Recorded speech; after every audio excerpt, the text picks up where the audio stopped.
Hey, Ray, do you want this? Or do you want me to send texts or stuff? I wouldn't know what to do with it. You're right.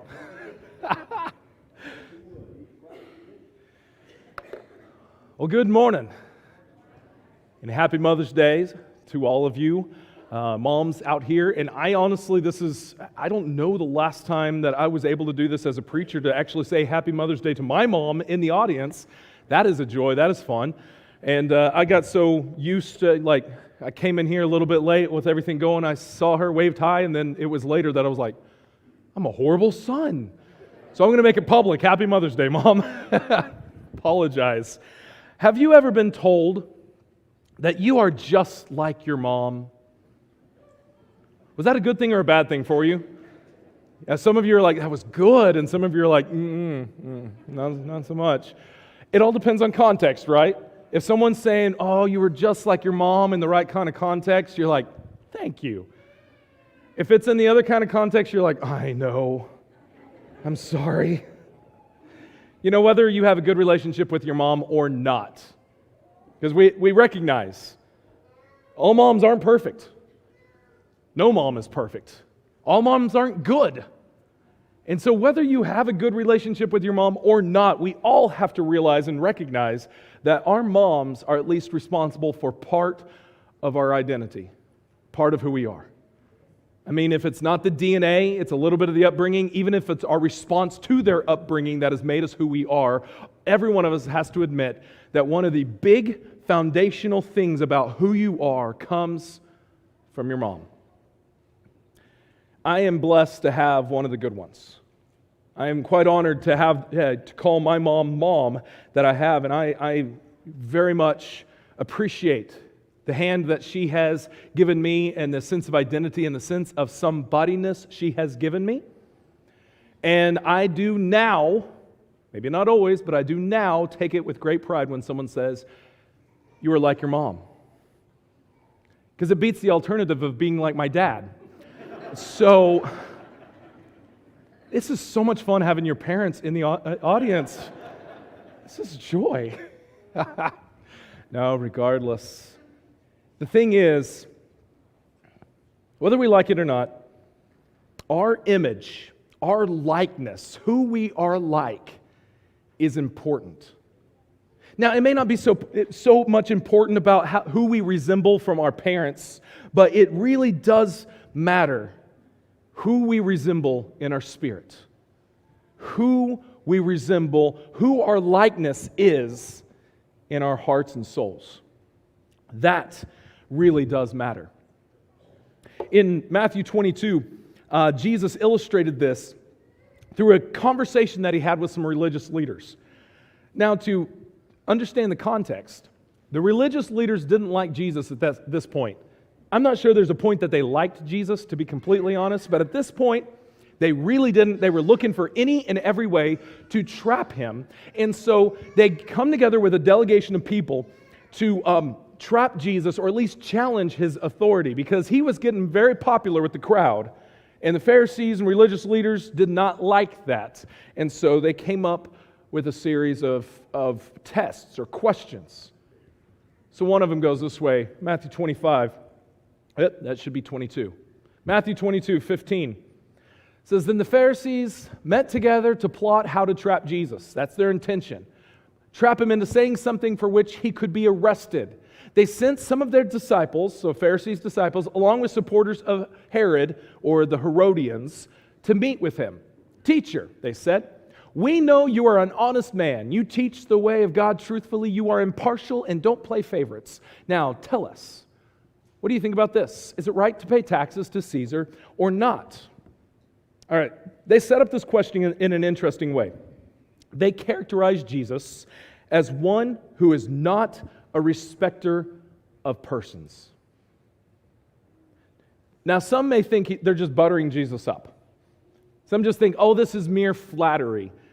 But there's a little bit more to the flattery than we may realize. See, this isn't just a good quality of person, to not be a respecter of persons. This was actually part of the law to not be a respecter of persons. Leviticus 19:15 says, "Do not twist justice in legal matters by favoring the poor or being partial to the rich and powerful. always judge people fairly. So in essence, what they're doing, they are coming to Jesus and they are saying, we think you are like that. Whether that's mere flattery or whether they really do think that, the point is still the same. They're trying to trap him. They know that if you truly are impartial, you're going to make some enemies. Right? Y'all have seen this, right? If I'm not going to judge people according to their status, their race, their ethnicity, their whatever, I'm going to make some enemies in this. And so they come up with the perfect question. Is it right to pay taxes to Caesar or not? They ask about paying taxes. Now, I'm curious. We have a lot of people in here this morning. Just give me a quick show of hands. How many of you have ever asked, is it right to pay taxes?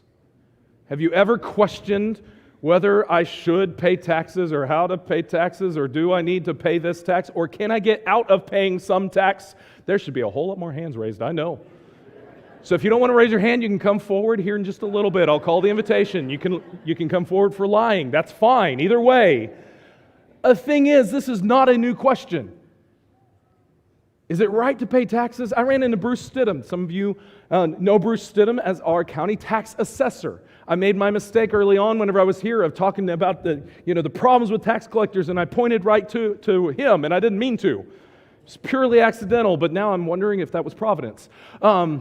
But I ran into Bruce the other day, and I had a quick conversation with him, and I also thought, oh, maybe I should ask him, because guess what my house taxes did this year? Same as yours. I kind of want to question, all right, Lord, is it right? Is what they're doing right? I question this, don't you? So they say, is it right to pay taxes? What the specific tax that they are asking about, because let's be honest, there are lots of taxes, right? We know lots of taxes.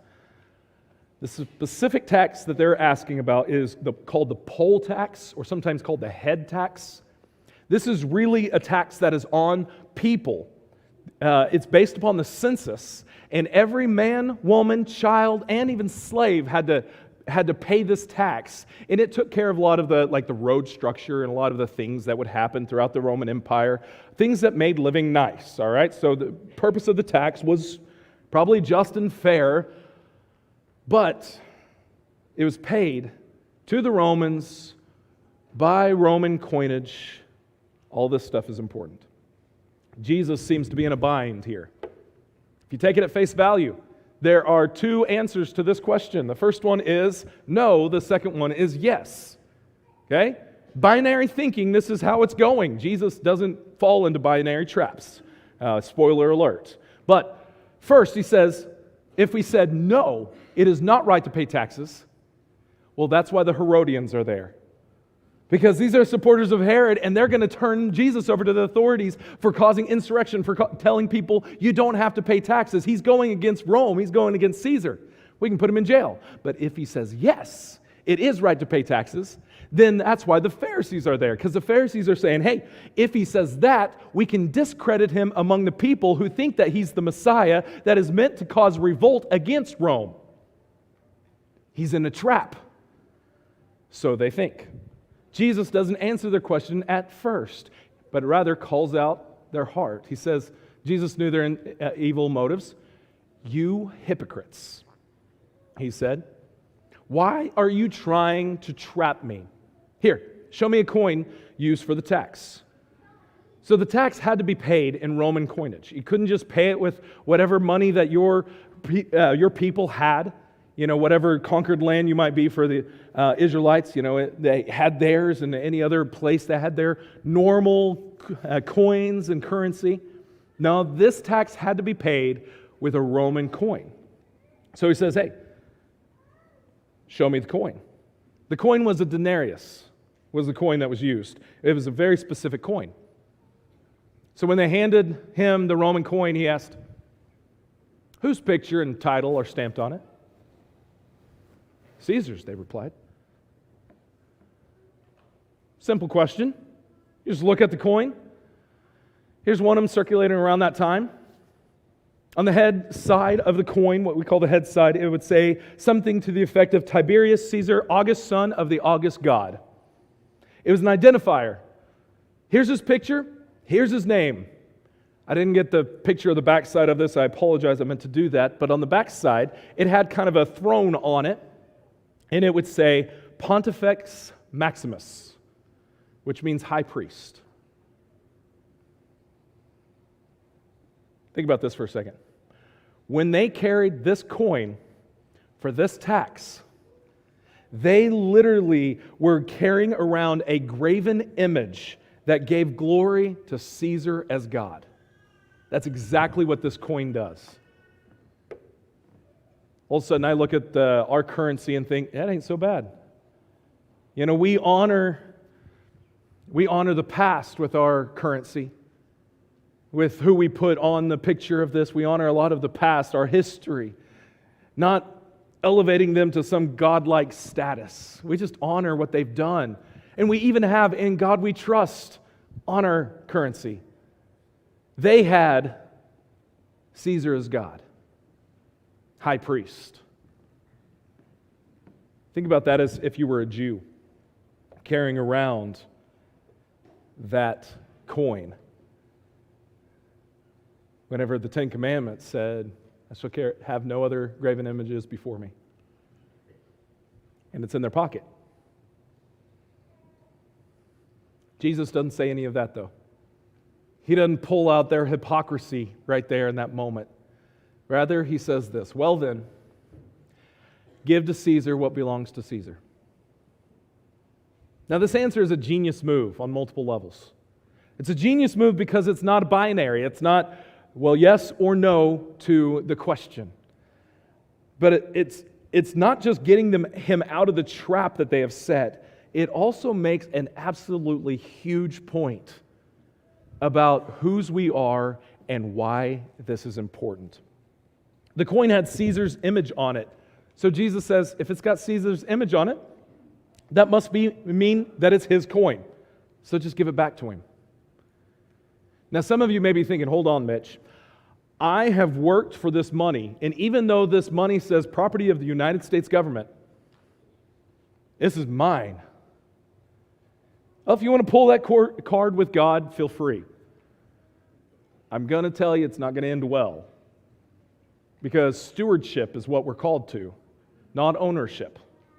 Stewardship, not ownership. So in this moment, they are stewards of Caesar's coin. And so he says, just give it back to Caesar. It's no problem. It's not yours anyway. You know, we do this all the time. Whenever we think about this coin, Caesar put it, and like during this time, every new Caesar would have a new coin made in his image.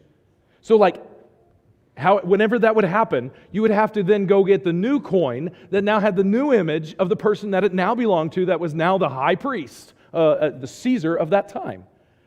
And that must have been annoying. Like, it's hard enough to change our currency now. But this makes a lot of sense if we take ownership in something. So Caesar takes ownership in his currency, puts his face on it, puts his name on it. We do the same thing. You ever travel, take your suitcase? You ever put your name on your suitcase? Why? I mean, surely you recognize your own suitcase as it's coming through the conveyor belt. Surely you'll have no problem saying, that's my suitcase. Why do you put your name on it? Just in case someone else sees it mistakenly, or, not. They grab it. It has your name, your contact information somehow, and you hope that it will return back to you. Why do other people know it's yours? Because it's been stamped with your identity. Now maybe that's an old reference. Now we have AirTags. All right, I don't know if you've gotten those from Apple yet, but you have the AirTag, and it's the same idea. It's the tile. It's the digital stamp that says, this is property of Mitch Wiggins. And if it is found out in the wild, return it back, please. That's what we hope. This is a concept that we understand. Putting our image on something shows ownership. It lets everyone know who it belongs to. So Jesus makes pretty clear point about money. it's not yours. Return it back to whose it is, if needs be. It's not simply about paying taxes. It's about understanding stewardship at the bigger level. But of course, Jesus doesn't stop there, because stewardship ties into our image, ties in to what the image is. He doesn't stop there, give to Caesar what belongs to Caesar. He goes on and give to God what belongs to God. His reply amazed them, and they went away. Now, let's spend the rest of the time talking about give to God what belongs to God. What is that?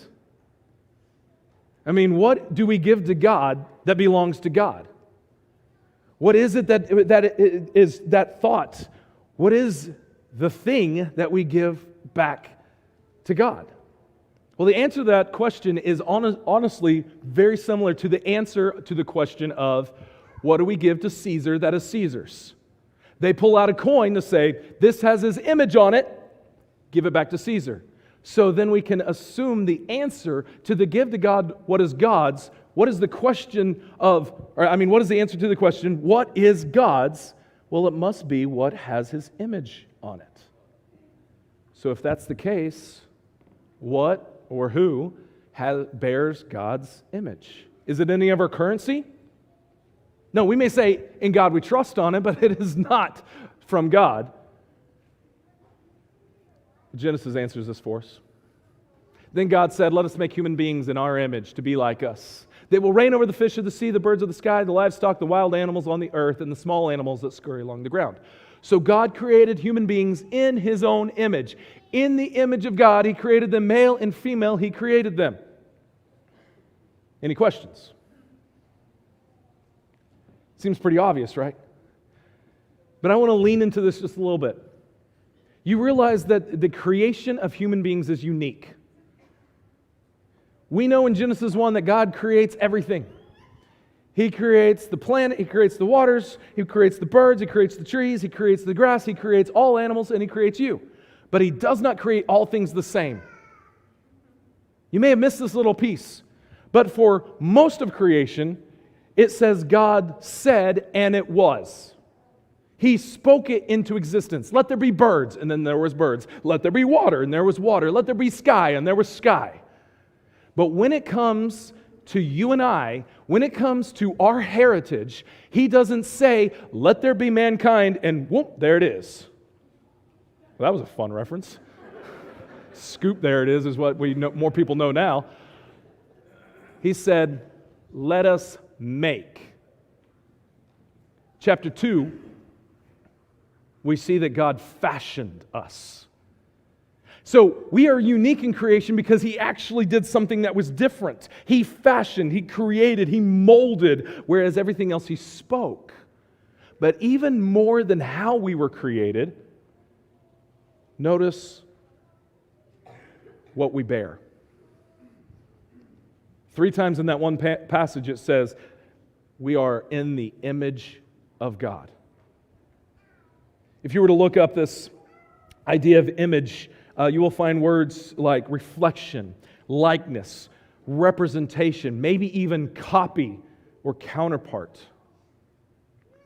Now, I'm not saying that we are like God, that we are gods ourselves, because God created us in His image, but we reflect God. So what does it mean in the context of Matthew 22, understanding Genesis 1, what does it mean to be in the image of God? First off, you belong to God. Just as much as Caesar places his face and his name on a coin that says, this is mine, God has placed an imprint upon you, His image upon you, saying, this is mine. You belong to God. There's no denying it.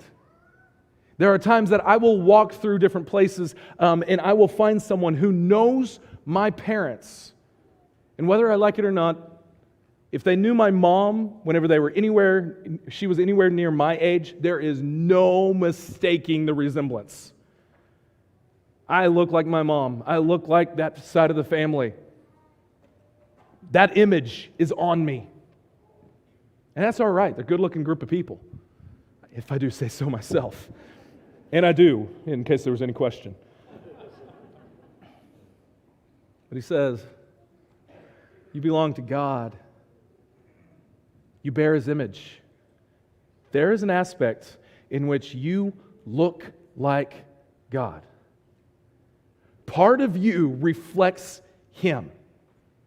Now, obviously, this isn't a physical part. So we're talking about a spiritual part in that understanding. But we have been not just made, but also then purchased by the blood of Christ, which makes it almost a double understanding. 1 Corinthians 6:19 says, don't you realize that your body is the temple of the Holy Spirit who lives in you and was given to you by God? You do not belong to yourself.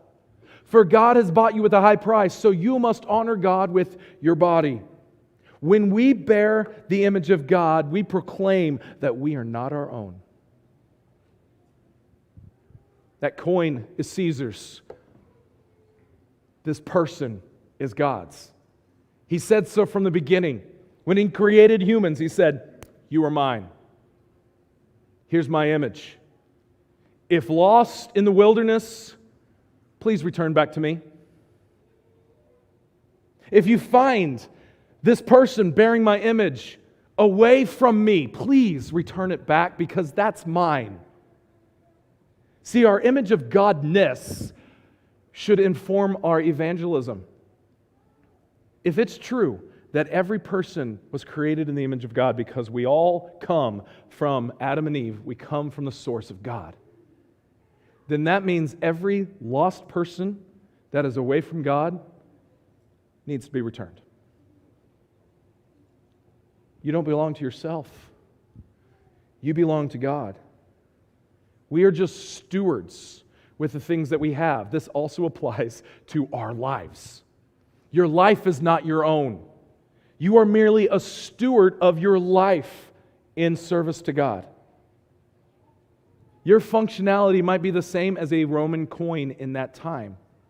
It has a purpose, you betcha. And it may be a glorious purpose or it may not be so glorious, but the thing is, it has a purpose and it's specific, and you've got a job because you are the Lord's. And this should give us a great sense of not just pride, but also a great sense of realization that there are things within me and within all of us that need to change. Because if I am a representative of God, if I belong to God, then it's pretty clear whenever I evaluate my own life that there are parts of me that I'm withholding from God, hoping He doesn't want the whole piece. He just wants parts. But that's not the case. God stamped every bit of us. Our mind, our ability, our ethnicity, our financial independence, He stamped it all. It's all His.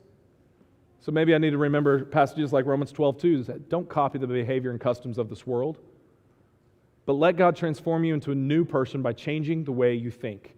Then you will learn to know God's will for you, which is good and pleasing and perfect. So often what we try to do is be stamped in the image of the world. We try to think, well, I can go and make a name for myself in the world. I can come and do the things that I want to do and have the stamp of approval from the world. And that is not what image bearers of God should be concerned about. Image bearers of God should be concerned about, what does God desire? I am a steward of my time. I am a steward of my resources. I'm a steward of this physical temple even. What do you want done with this, Lord?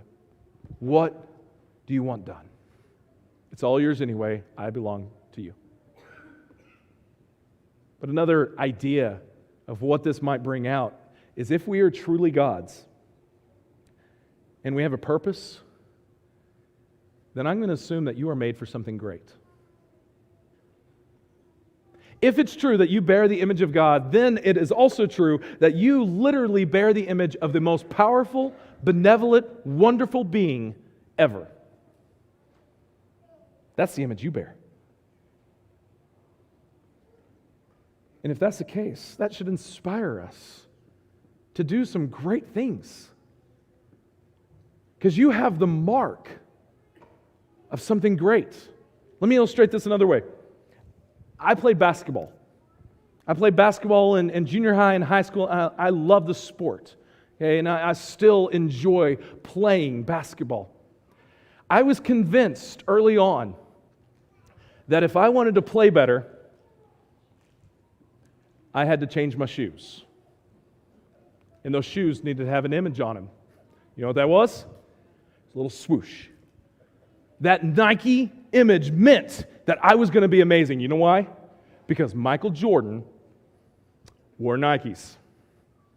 And everyone knows it's in the shoes. It's the image on the shoes that make you a better basketball player, right? I wish. Wouldn't that be great? You want to be a better lawyer? Well, it's this kind of suit. You know, you want to go into evangelism? Well, it's this kind of attire. If you want to, it would be great if that's what our world will look like. The image that you wear. You know, the sign that I put on. Here's your sign. Whatever it may be, I hold on to that, and that's what makes me great. It's not like that. It's not about those kind of images. But there is an image that does make us amazingly great. It's the image of God on us.